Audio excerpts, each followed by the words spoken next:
who are blind, have low vision, or have another print disability, which makes reading, holding a book, or turning a page difficult or impossible. The content is copyrighted by the respective publishers. For more information, please visit us on the web at nfradioreading.org. Dzień dobry. This is Joanne Yanitsky, and for the next hour, I'll be reading from the May 7th, 2026 issue of the Am-Pol Eagle on the Niagara Frontier Radio Reading Service.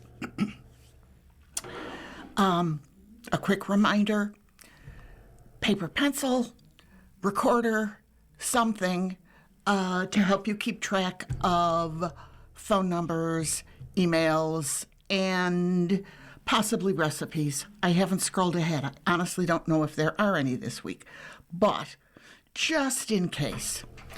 So, right on the front page, a lovely, lovely photograph of a group of women. They are dressed identically. They all have on black slacks and lovely red tops, and then they have matching scarves in red and black, and I don't know if it's a tan or a kind of a gold, but very, very nice. And this photograph goes with the article that says, Kalina prepares for competition and the 125th anniversary. The Kalina Singing Society was organized on March 1st, 1901. This year, 2026, Kalina celebrates its 125th anniversary of existence, a feat achieved by very few organizations. Quote, "We are very proud of each and every member and director who has contributed to this accomplishment," said Kalina President Michelle Halicki-Cofield. With the aim of promoting Polish culture through music, Kalina has participated in summer concerts at the park, the Father Justin Rosary Hour, radio and television performances. Kalina has celebrated its 50th, 75th, and 100th anniversaries with concerts and banquets. Kalina is proud of its annual affairs. Every December or January, Wigilia, the traditional Polish Christmas Eve supper, is celebrated. It is open to the public and a very successful event, says Cofield. Although Kalina mourns the recent death of its longtime director, Edward J. Vitul, and is searching for a new director, the singers will proudly participate in the National Convention of the Polish Singers Alliance of America in May of 2026, competing in the female chorus category. A luncheon and program will celebrate this anniversary at the Creekside Banquet Hall on Sunday, June 7th at 1 p.m. Kalina will sing several of its favorite songs on that occasion. Kalina is a woman's choral group with the aim of furthering Polish culture through music and song. The Polish Singing Circle, KOLO, a male choral group, sponsored Kalina, and founding members numbered 12 under the first president, Michalina Nowak. Membership grew to 28, and the group gave its first performance in November 1901 under the direction of Maria Nowak. As early as 1905, Kalina sent its first delegates to the convention of the Polish Singers Alliance of America, which was held in New York City. Since then, some 125 years later, Kalina remains active in the Polish Singers Alliance of America and its local affiliate, District 9. Conventions of the national organization occur every 3 years at various locations. To date, Kalina has won 12 first, second, or third place trophies or plaques in competition at national conventions. Long ago, in 1953, a junior choir of young girls was organized under the direction of then-President Jean Mosicki and director Gerard Reinagel. The group of youngsters was featured in several concerts. Two junior members, Mary Jean Sidek and Michelle Halicki-Cofield, are still active singers and offices of Kalina. Kalina continues its musical rehearsals from September to December and continuing from February to June. It rehearses at St. Philip's Community Center on Lawson Road in Cheektowaga on Thursday afternoon. Caulfield said, quote, Helena offers prayers of thanksgiving for 125 years of camaraderie and song. It asks for blessings and hope for the future. Gora Piesn, hail song, end quote. More photographs, these are by Peter Sloan, that are unrelated to that article. A group with a priest and two lovely ladies, and who I believe is Andrzej Gołębiowski, and the caption reads, "The Polish Arts Club of Buffalo honored Andy Gołębiowski May 3rd at its Bieszczada banquet and Polish Constitution Day celebration at Tewksbury Lodge Waterfront Banquet Hall." And seated above, Reverend Marek Kreis of Corpus Christi Church, Helena Gołębiowski, Andy Gołębiowski, and Ann Szczęsny. PACB member Michael Zachowicz, he's featured in a photo below, gave a presentation. And Michael Zachowicz is at the podium, and it's a shot of the crowd sitting at their dinner tables at the Tewksbury Lodge Waterfront Banquet Hall. Then we have more Peter Sloan photos, a display, large map, a Polish falcon, what appears to be some newspaper clippings. Another display, I believe it's a family tree laid out on a large poster board. And then there are three lovely ladies, Jessica Colon, Barbara Rupert, and Diane Marciniak, and a gentleman in a Polish folk costume who is attending a table that has a book display. And the caption reads, the Polish Genealogy and Polonia Fair on May 3rd at St. Stanislaus Monsignor Adamski Social Center in Buffalo showcased many displays with information on historic Polish people, places, and events. It included a genealogical tribute to the late Maureen Gleason and a chance to chat with author and historian Rick Falkowski.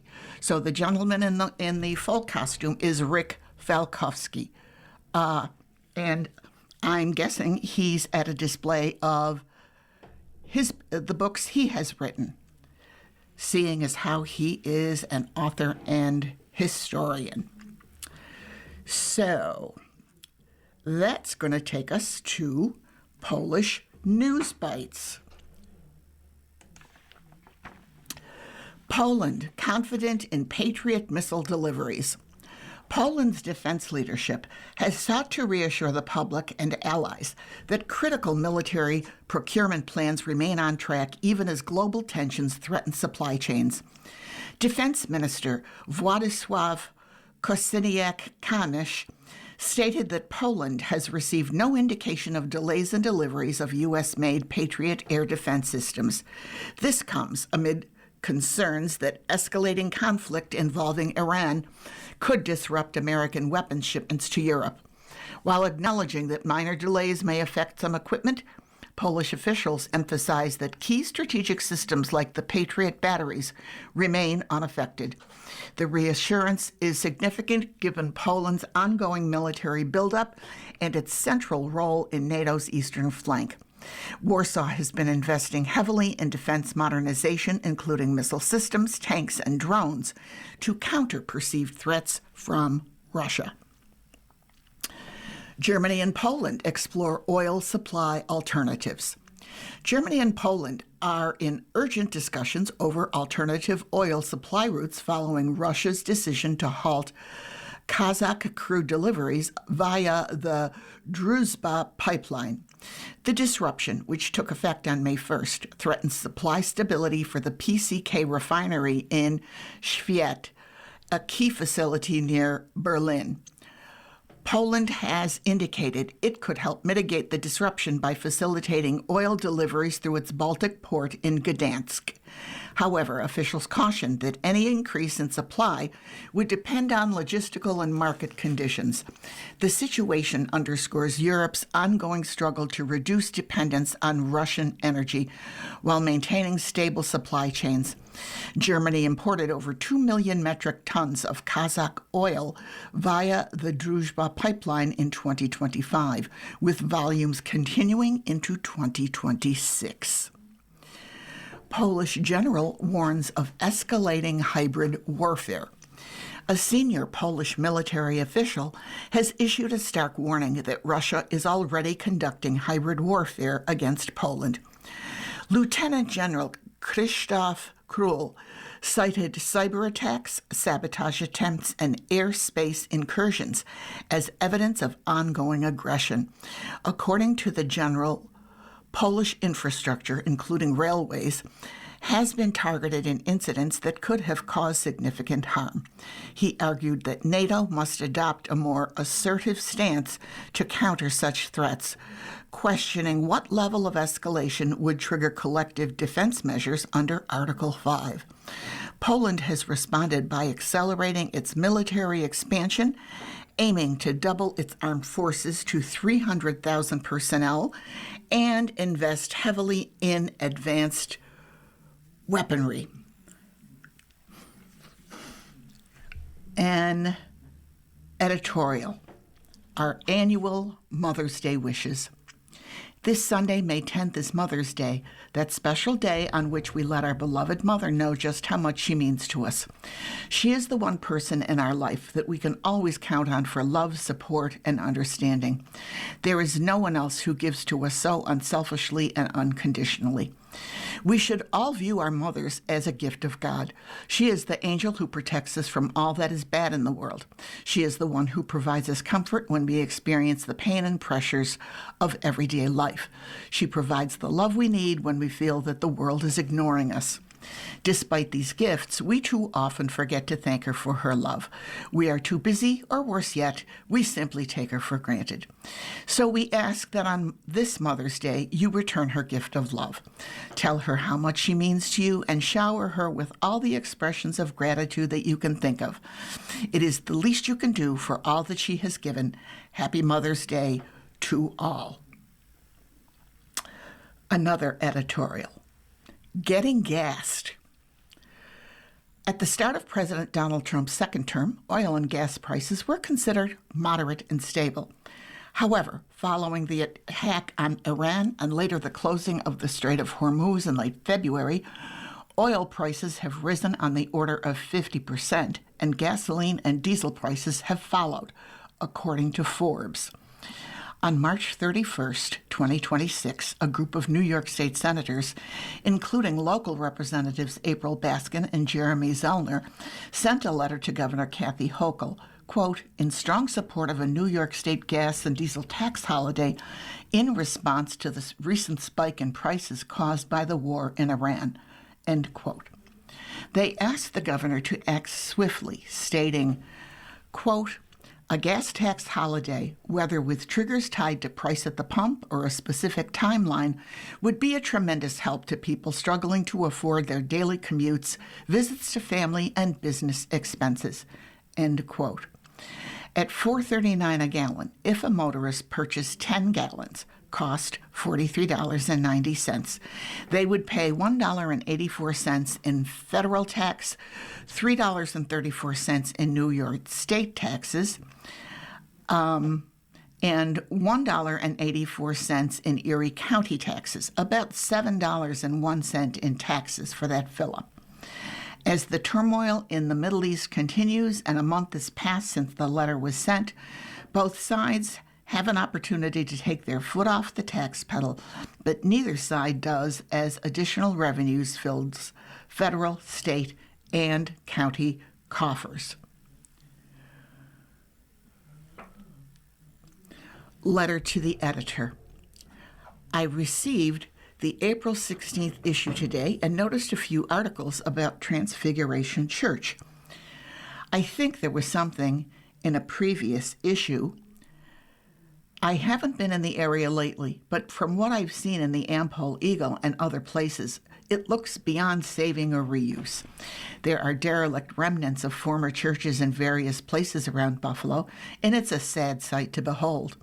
One can only hope other churches recently closed do not wind up in the same way. There is a church on the east side that is beautiful and which faces an uncertain future, St. John Canty. Too bad there weren't enough people to save it. It is in a good location, is accessible, and wouldn't it be nice if something could be done to save it before it becomes like Transfiguration? Signed, Henry or Shulock. That actually takes us to our first break. You are listening to a reading of articles and features from the Am-Pol Eagle on the Niagara Frontier Radio Reading Service.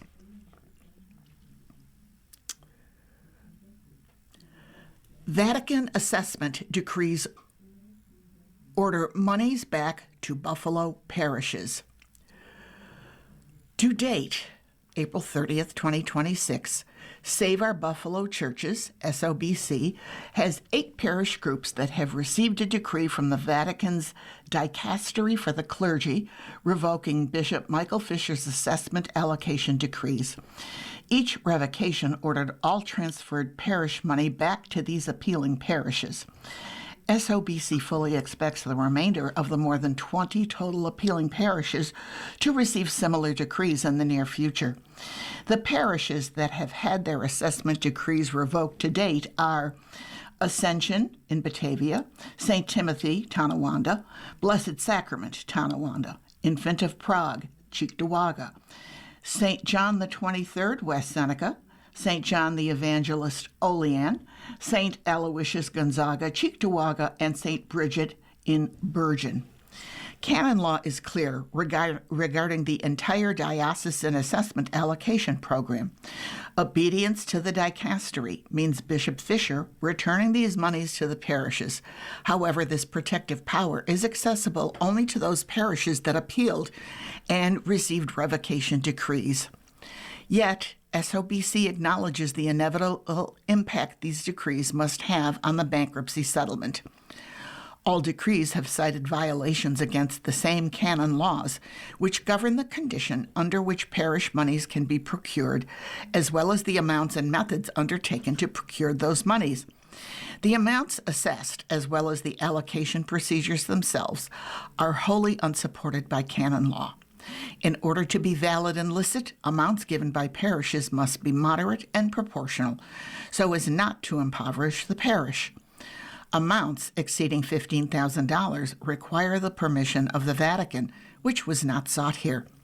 Any procedures resulting in the transfer of parish funds must adhere to a layering of canon and not-for-profit religious corporations law. There has been significant lack of adherence overall. Also significant is the dicastery's rejection of the storing of transferred funds into a common fund, the St. Joseph Fund, in part because it removes funds from the control of the parish.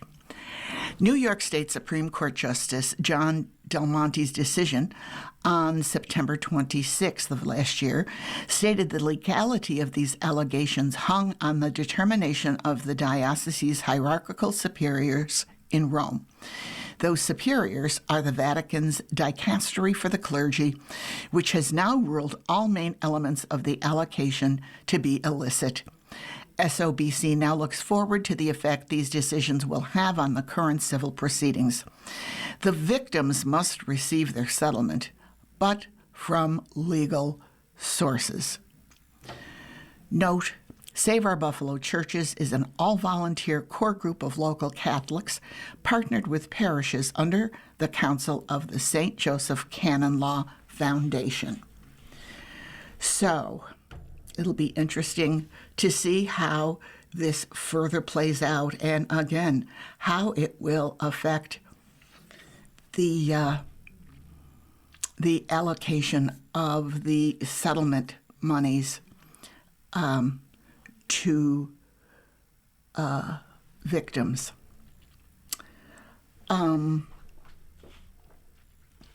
Let's jump to Polonia's calendar.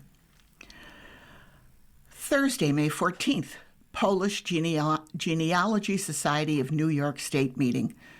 Breaking Through Brick Walls with Cluster Research. It's by Julie Roberts Shepenkiewicz at Erie 1 Bosse's, 355 Harlem Road, West Seneca, from 7 to 9 p.m.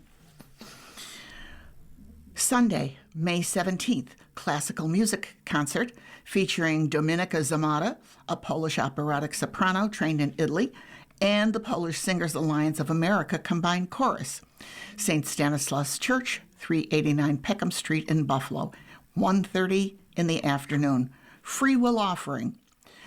There's a noon mass in Polish with music by Chopin Singing Society. This is sponsored by the Polish Arts Club of Buffalo, the permanent chair of Polish culture at Canisius University, and the Polish Singers Alliance of America. So you can get a twofer. Polish Mass at noon and stay for the classical music concert featuring Dominika Zamata.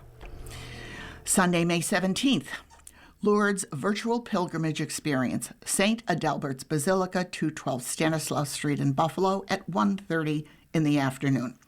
Receive the Lourdes water, touch the grotto stone, adoration, benediction, and candle procession to the Basilica Grotto. A plenary indulgence is granted by papal decree and Vatican recognized. Sunday, May 31st, 2026 Derek Kaczorowski Memorial College Scholarship Deadline. Contact Jim Kaczorowski at jejkaz@yahoo.com or 716-864-4642. I'll do it again. jejkaz@yahoo.com or 716-864-4642. Sunday, June 7th, Sgraffito and Sonata, featuring talented young people with Arya Kneknos and Alicia Govindari, ages 15 and 14, pianist and violinist. Roman Hermach, pianist, age 14. Charles Radomski, winner of the 2025 Polish Arts Club Scholarship, and more. Assumption Church, 435 Amherst Street in Buffalo, 2:30 in the afternoon, free will offering. Sunday, June 7th, Kalina Singing Society luncheon celebrating its 125th anniversary. Creekside Banquet Hall on Union Road at 1 p.m. Tickets are $70. For tickets, call Carolyn Norberg. Phone number 716-867-3161. Again, 716-867-3161. Thursday, June 11th, Polish Genealogical Society of New York State meeting, Publishing a Family History, The Process and the Details by Jerome J. Biedny at Erie 1 Bosse's, 355 Harlem Road, West Seneca, from 7 to 9 in the evening. And I forgot to mention that at Erie 1 Bosse's at 355 Harlem Road is across from the SPCA. Can't miss it. Sunday, June 13th, New Orleans Jazz Mass, concert at 4:45 p.m. and Mass at 5:30 p.m. St. Adalbert's Basilica, 212 Stanislaus Street in Buffalo. Music by the Brass Machine with vocalist Lindsay Holland. Another calendar. This is This Week in the History of Buffalo's Polonia by Carl L. Buckeye. The following is a list of events that occurred during the week of May 7th to May 13th. May 10th, 1878, Helena Modjeska, arguably the most accomplished actress of her era, performed in Western New York for the first time. 1905, groundbreaking for Dompolsky Hall on Broadway in Buffalo. May 12th, 1912, the Polish, Jewish, and Italian communities hold a joint rally at Buffalo Star Theater to protest proposals in Congress to restrict immigration to the United States. Speakers include Health Commissioner Francis E. Franchak, Dr. Charles R. Bozzolari, and Solomon Ginsburg. May 13, 1914, 10,000 people attend the groundbreaking ceremonies for the Polish Union headquarters at 761 Fillmore Avenue. May 8, 1945, all stores in the Broadway Fillmore district of Buffalo are closed in response to the announcement of the surrender of Germany in World War II. The Polish churches of Buffalo arrange special services. These include hourly prayers at Corpus Christi, a litany to Our Lady of Victory at St. Stanislaus Church, and a Mass of Thanksgiving celebrated by Bishop Yashinsky at Holy Mother of the Rosary Cathedral. I always find those quite interesting to think. Many of us weren't born yet for many of those dates, or any of those dates. We have a strong history in Polonia, in Buffalo, and Western New York.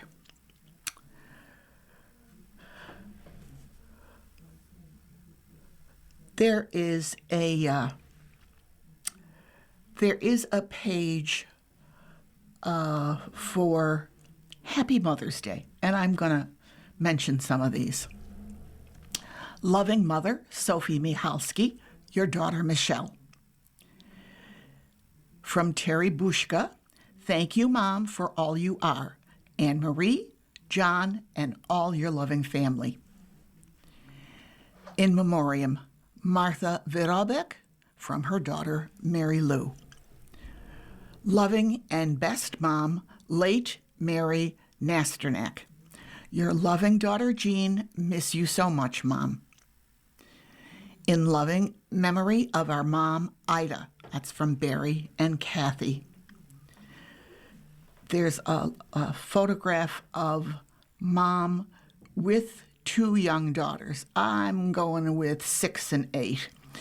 And it reads, with love to our mom, Denise Okonieski, Marie Cecile, and Annie France. In loving memory of our mother, Sophie, from Kathy and Leo. A family photograph for our mother, Rose, from Anne, Mark, and Julie. And they're pictured in the photograph with Mom. We have in loving memory of our mom, Martha, from Stephen and Joseph. We have for my godmother, Renee, from Anne. Kochamy cię, babciu, od Justynki I Maksha. There's a photograph, a young teenager. There's another one in there, a young boy, too, with possibly grandparents in front of an Easter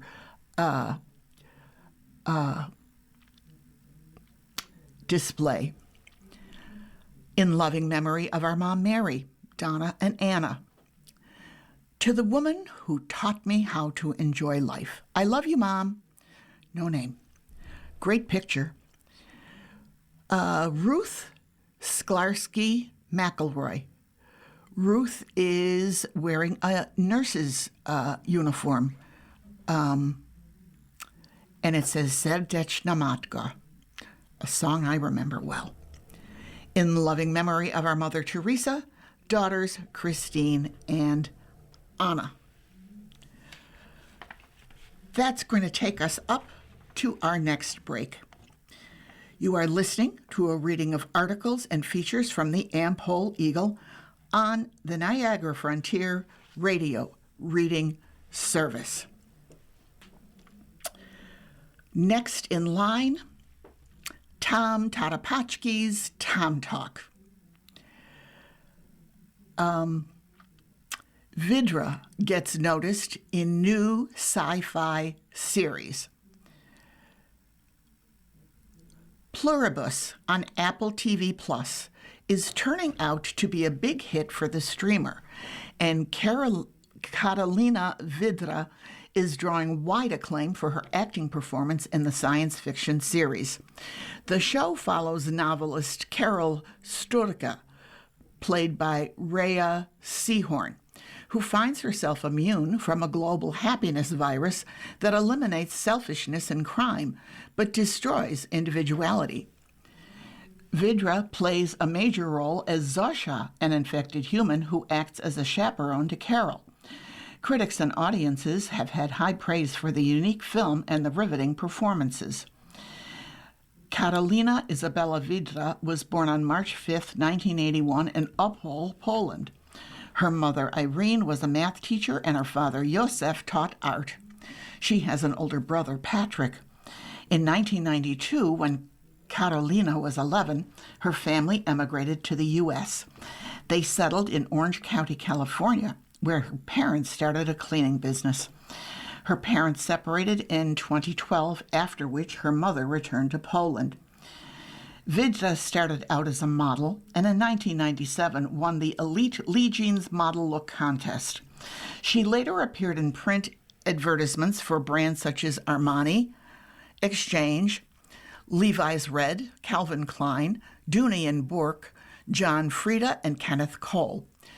Catalina transitioned to acting with film roles in 2008, appearing in the comedy Be Kind, Rewind, playing Gabrielle Bochensky. She also had television roles as Dominika Petrova in House, the vampire Violet Mazursky in True Blood, Detective Diane Kubek in Wicked City, and the alien Izel in Agents of S.H.I.E.L.D. Carolina is married to executive producer Chad Hamilton and has 2 sons. The next section has a little lead-in, and it says, Angry Polish In-Laws. Tim Allen talked about his wife's Polish family on Bill Maher's Club Random podcast in an episode released in January. He got into that as the pair was talking about Russians. Quote, my wife's family are Polish, and in a room, I got this, Allen said. They were on vacation at a Polish club in Pennsylvania when his wife's father, quote, a great man just recently passed, offered a toast by saying, Na zdrowie. And I go, Russians, said Allen. And then the whole place stopped. The family responded, quote, we're not goddamn Russians, end quote. Allen told them, yeah, you look like Russians. You sound like Russians. Okay, but Russia invaded Poland, killed a lot of them, interjected Maher, so I can see why they don't like them, end quote. Allen married actress Jane Hajduk on October 7, 2006, and their daughter Elizabeth was born in March 2009. She has had a successful career as an actress beginning in the early 1990s with the film Sex Crimes. Jane also has had a role in a number of TV shows like Benchmarks, Chicago Hope, NCIS, and Monk. On several occasions, the couple has appeared together, including in 2001's Joe Somebody and 2016's The Shaggy Dog. Hajduk was born and raised in Oil City, PA. Her father, Matthew J. Bosco Hajduk, recently passed away at the age of 89. Big talker. You may remember Jenny Jones from her very popular daytime talk show that ran for 12 seasons beginning in the early 1990s. While she's no longer on TV, Jenny maintains a website that promotes, among other things, Polish cooking. She was born Janina Stronsky on June 7, 1946, in Bethlehem, Palestine. Her father, Jan, was a Polish army officer who was with the British Armed Forces at the time of Joan's birth. Her mother, Zosia, was a seamstress and dressmaker. The family later moved to Italy and then to Canada, and Jenny grew up in London, Ontario. Joan started her career as a drummer in a rock band and later became a singer. She then tried stand-up comedy. In 1986, she became the first woman ever to win the Star Search Comedy Grand Prize. Her routines often contained references to growing up in a strict Polish Catholic household.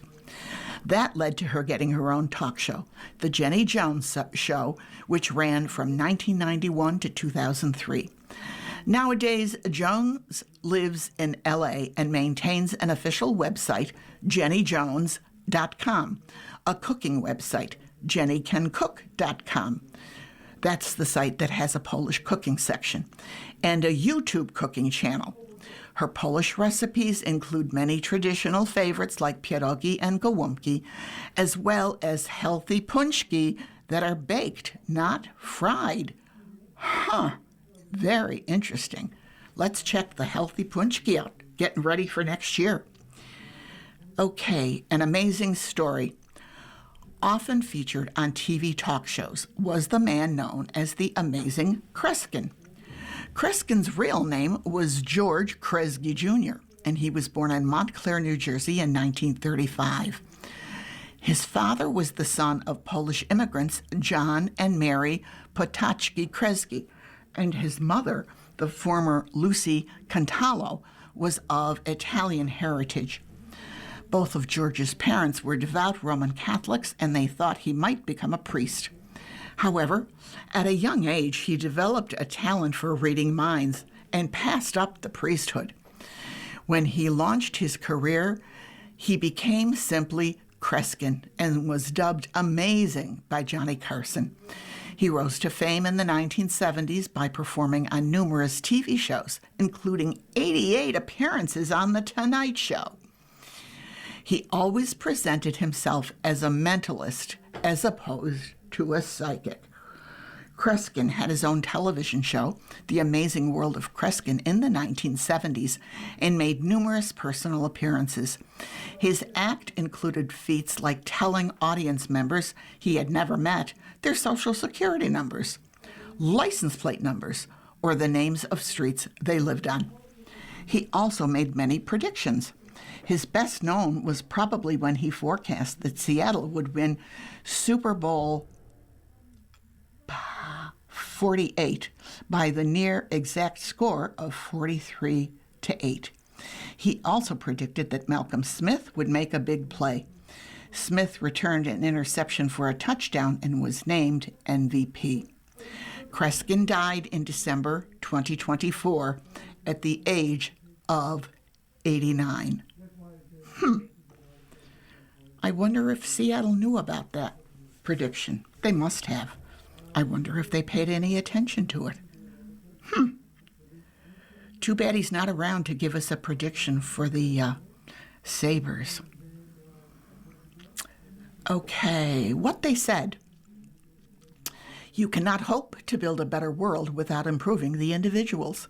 To that end, each of us must work for our own improvement and, at the same time, share a general responsibility for all humanity, our particular duty being to aid those to whom we think we can be most useful. And that's a quote from Marie Curie.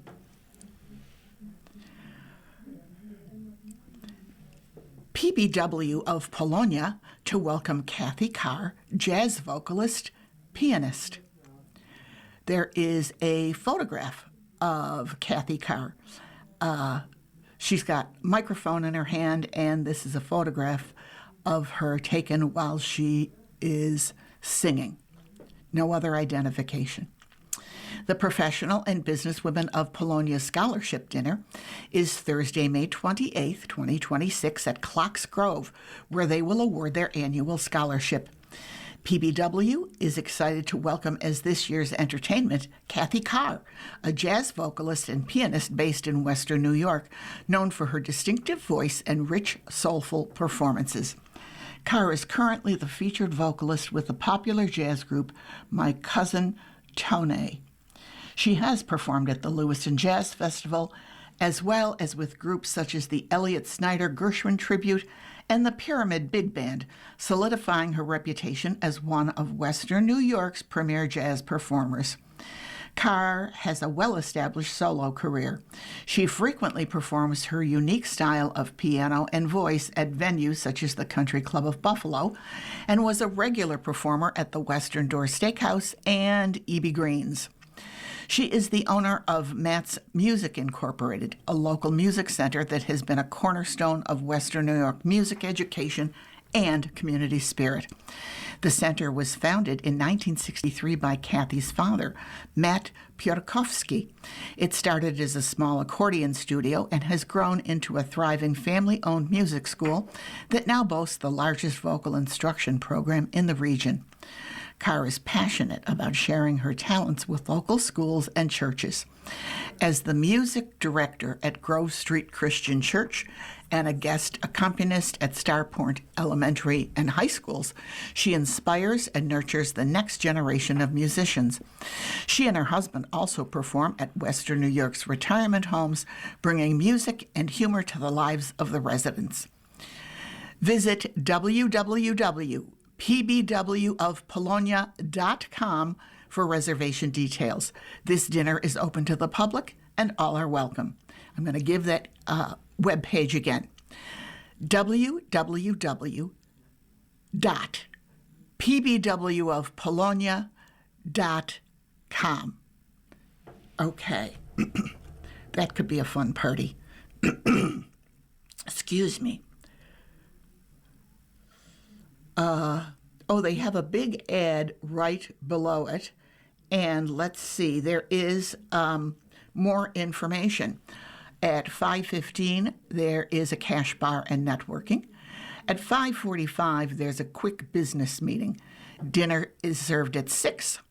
The scholarship presentation at 7:15.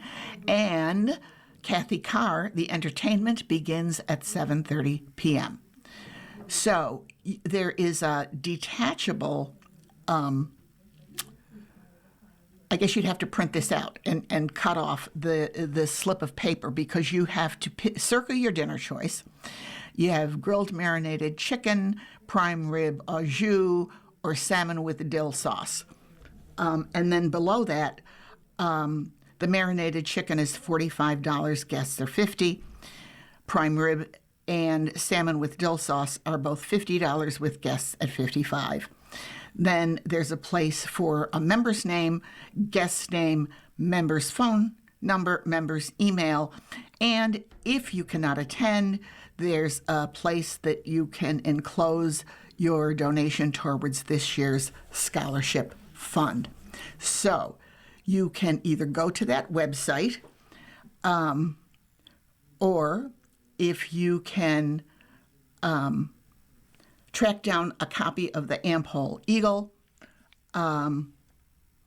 Let's see, it goes to the application for the dinner. Goes to Barbara Wetzel, Wetzel, Post Office Box 298, Elma, New York, 14059. There is a phone number for Barbara, 716-725-7096. Again, 716-725-7096. Must have it in by May 21st. You still have time. Okay. Let's take our last break. You are listening to a reading of articles and features from the Am-Pol Eagle on the Niagara Frontier Radio Reading Service. That gets us to the infamous Am-Pol Eagle centerfold with so many photographs. These photographs are by Peter Sloan, and they are photographs of the 2026 Bieszczada honoring Andy Gołębiowski. Group photos, individual photos, toast, photos of a toast, photos of, since it's a priest, I'm guessing it could be a blessing before dinner. And the caption reads, Polish Arts Club of Buffalo President Robert Franczkowiak with 2026 Bieszczada honoree Andy Gołębiowski. The Polish Arts Club of Buffalo held its 2026 Bieszczada Banquet and Polish Constitution Day celebration at Tewksbury Lodge Waterfront Banquet Hall in Buffalo on May 3rd.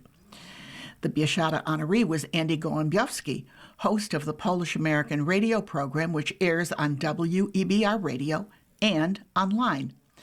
The PACB prepared the following bio for the celebration. Gołębiowski was born in Buffalo, New York, to Andrzej and Helena, both survivors of World War II. His father was in the Polish army and a prisoner of war in Germany. His mother, Helena, survived both the Soviet and German invasions of her village in eastern Poland. Andy holds a master's degree in media studies and American studies from the University at Buffalo. He currently hosts and produces the 90-minute Polish-American radio program featuring Polish music, news, stories, and interviews. Along with other descendants of Polish non-Jewish World War II survivors, Andy co-founded the Polish Legacy Project World War II, with the aim of sharing stories of their elders with the community at large. Fluent in Polish, he is a professional translator and interpreter certified by the New York State's court system. Andy has a rich and varied work history. He has worked as a photojournalist at WGRZ-TV and as videographer and editor at Daybreak TV Productions of the Diocese of Buffalo. He produced, directed, and edited a film for the Sisters of St. Francis at Stella Niagara and has worked on a video series with Polish traditions expert Father Czesław Krysza about the spiritual significance of Polish Easter traditions. From 1990 to 1993, he worked in Washington for Sister Cities International as the coordinator of the Polish Municipal Exchange Program involving American and Polish sister cities. The program allowed for the first democratically elected local government officials of Polish cities since 1939 to learn the workings of local government in their American sister cities. Andy worked as a Polish language radio announcer with Stan Staś Jashinsky and Halina Jawor in Buffalo, and as a legislative assistant with Buffalo Councilman David Franczyk for over 10 years. He has served on numerous boards of directors, including Polish Community Center, the permanent chair of Polish Culture Villa Maria College, Corpus Christi Parish Council, Buffalo Cable Access Committee, and is a former president of the Adam Mickiewicz Library and Dramatic Circle. And I have to correct myself. Andy served on boards of directors, including the permanent chair of Polish culture. That's at Canisius College. Then he was on the board of Villa Maria College. I continue. He attributes his achievements to those who came before him, saying, quote, "The self-made man is a myth. I am grateful to my parents and grandparents for instilling in me a love of God and of the Polish culture, along with the importance of passing it on to future generations and sharing it with others." End quote. And there is also a photograph of Andy's mother, Helena, with Robert Franczkowiak. And she's got a microphone in her hands, so I hope she's saying nice things about her son, Andy. More pictures. That was just the first half of the centerfold. Photograph of the Mazowsza dancers. Mazowsza in Toronto, the Polish-American radio program, recently organized a trip to Toronto for 70 people from Buffalo and Niagara Falls to see a performance by the Mazowsza Ensemble in Toronto.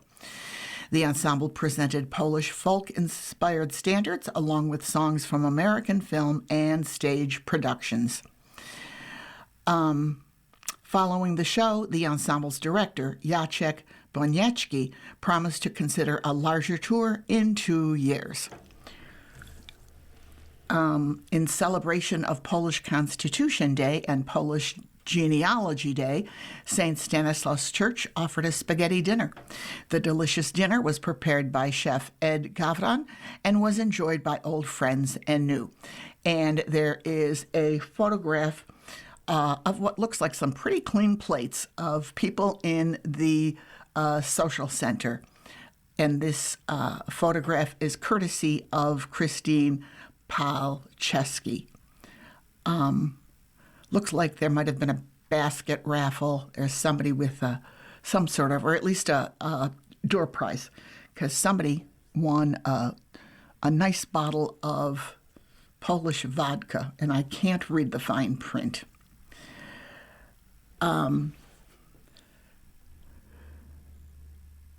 We have 2 polkas on tap.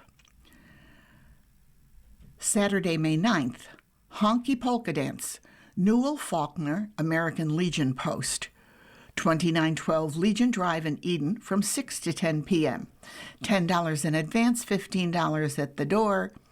Buffalo musicians are playing. And on Thursday, May 21st, Polka Buzz at Batavia Downs with John Stevens Double Shot.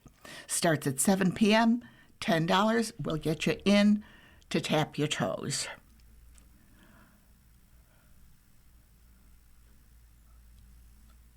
Okay, there is, let's see, I think I can get in this quick recipe. Nothing better than beef. Recipes from Polish Heritage Cookery, available on Amazon.com, and it's written by the late Robert and Maria Sribel. Tenderloin steaks, the traditional way. Slice 1.5 pounds of beef tenderloin into 1-inch steaks. With the flat of the knife, even out the sides of each steak to form more or less regular rounds. Heat 3 tablespoons of lard in a skillet, and when very hot, fry the meat several minutes on both sides to get the degree of doneness you prefer. Before turning over steaks, sprinkle topside with freshly ground pepper. Salting steaks during cooking may make them tough, so allow dinner guests to season the portions on their plate. Serve with potatoes or rice and a salad. Slice tomatoes in summer with grated carrot, apple, and horseradish salad in winter. Okay, that's an easy one. Beef shish kebabs. Cut 1.5 to 2 pounds beef tenderloin, or use a less expensive cut like sirloin, into 1-inch squares and pound with a meat mallet. In crockery bowl, place the meat slices one on top of the other, sprinkling each with pepper, a little thyme and or marjoram, lemon juice, and oil. Cover and let stand at room temperature for 3 hours or up to 2 days in the refrigerator. Cut sliced, uncooked bacon into pieces the length of the steak, and choose firm tomatoes, onions, and fresh mushroom caps of approximately the same size. Thread the meat, bacon, sliced tomatoes, sliced onions. The tomatoes should be sliced about a 1/2 inch thick, the onions much thinner, and mushroom caps onto skewers rather tightly. Fry in 4 tablespoons of lard on all sides until tender. Another way is to brush the oil and cook in a home rotisserie or over charcoal grill. Serve immediately with cooked rice and a lettuce salad. This is but one version of the Middle Eastern favorite that has enriched the cuisine of Poland and many other countries as well. If you're going to use skewers and a gas grill, soak the skewers, wooden skewers, in water. If you have those metal kind, just be careful because they get awful hot.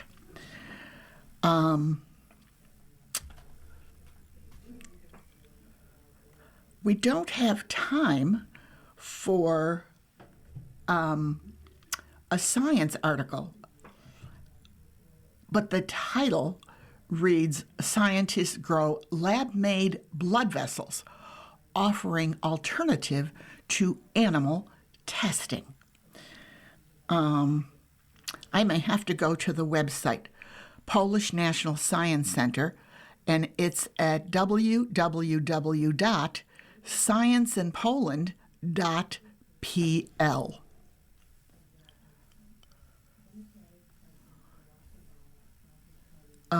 There also, there's an article here about a triple Polish celebration at Polish Saturday School. Photographs courtesy of Christine Palczewski and Polish Saturday School. And let's see if I can pick through this quick. Teachers gave out certificates to their students. They closed the event with delicious hot dogs and raspberry cake, along with wishes for a safe and enjoyable summer. And they celebrated Polish Constitution Day, Polish Flag Day, and Day of All Poles Living Abroad, Polonia Day.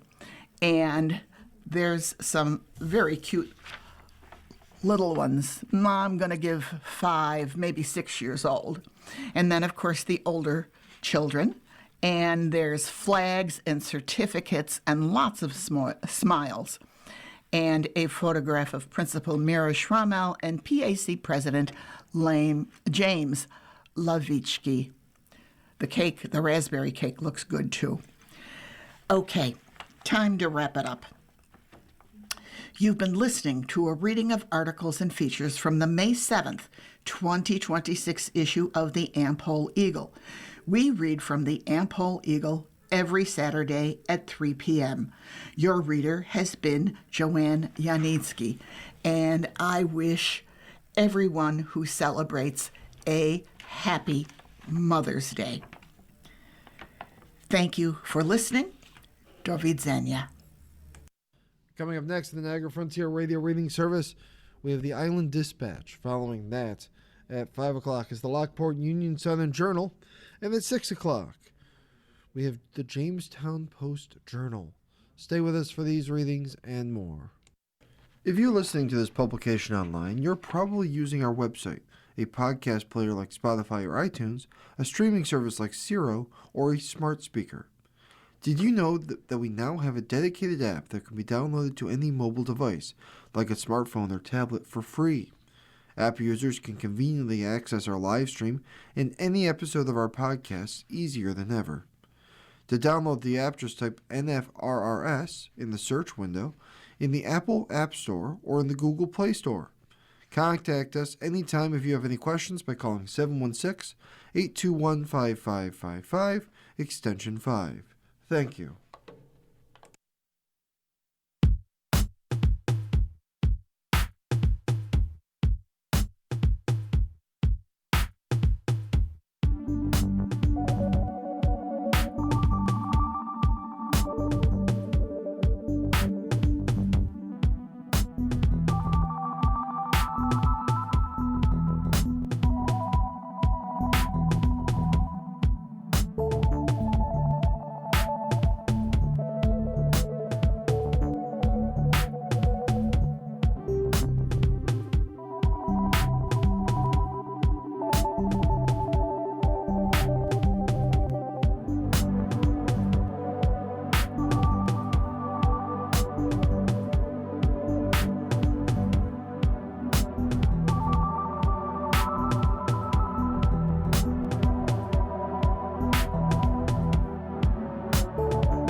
The following program is intended for listeners who are blind, have low vision, or have another print disability, which